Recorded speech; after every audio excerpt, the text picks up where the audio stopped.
For Green Industry News, this is The Turn. Live from the Turfs Up Radio studios in Louisville, Kentucky, with coverage across the country and across the street, also across the room. Live from the Turfs Up Radio news desk, I'm Steve Anthony.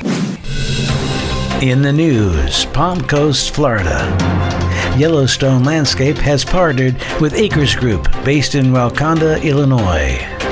Yellowstone ranked number 5 on Lawn and Landscape's Top 100 list in 2020, while Acres Group finished 27th with an annual revenue of over $69 million and 865 employees. Yellowstone Landscape, based in Bunnell, Florida, operates over 40 branch locations across South and Southwest. In partnering with Acres, Yellowstone has now expanded into the Midwest.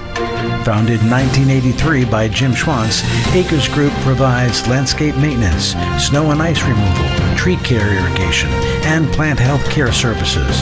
Schwantz, Jeff Kelly, Paul Washburn, Raleigh Skaggs, and the Acres management team they lead will continue to run the company's operations and growth.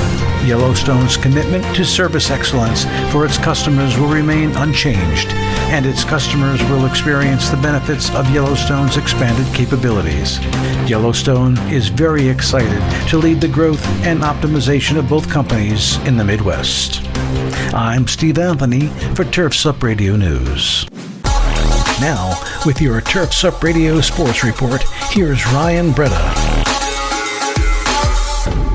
Hello, Turfs Up Radio listeners. This is Ryan Breda giving you today's sports report. Former Dallas Cowboys star wide receiver Dez Bryant was signed to the practice squad of the Baltimore Ravens on Tuesday. Bryant has been out of the league for the past 2 years. The Wisconsin University football team has announced that 2 of their quarterbacks have tested positive for COVID-19. The Badgers might have to rely on their 4th stringer on Saturday versus Nebraska because of the positive test results. And lastly, Bethune-Cookman College announced that they will not play sports this year due to the coronavirus. The move by the school will significantly impact their men's and women's basketball teams. That's it for today's sports report. This is Ryan Breda reporting for Turfs Up Radio. Your industry, your station. Now, back to you, Steve. Thank you, Ryan. Now let's turn to your weather across the nation. Here's Turfs Up Radio's own meteorologist, Abby Lancia. Hello everyone, this is Abby Lancia with Turfs Up Radio reporting your national weather forecast for Wednesday, October 28th, 2020.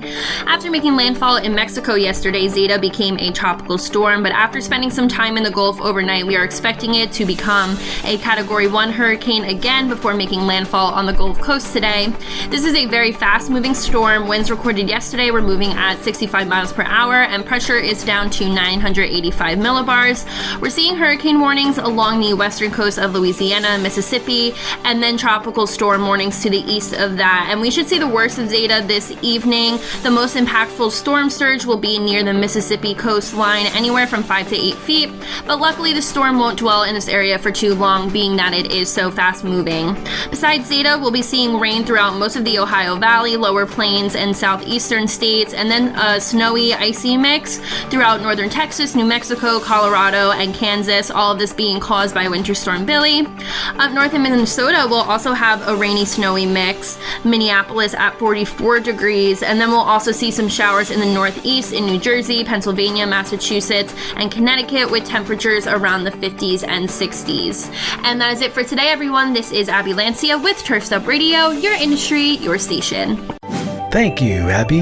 That's it for the latest in green industry news, weather, and sports. To hear more and get the daily updates sent to your phone, be sure to download the Turn podcast on your mobile device. That's Turn for Turfs Up Radio News. For Turfs Up Radio, I'm Steve Anthony for the Turn.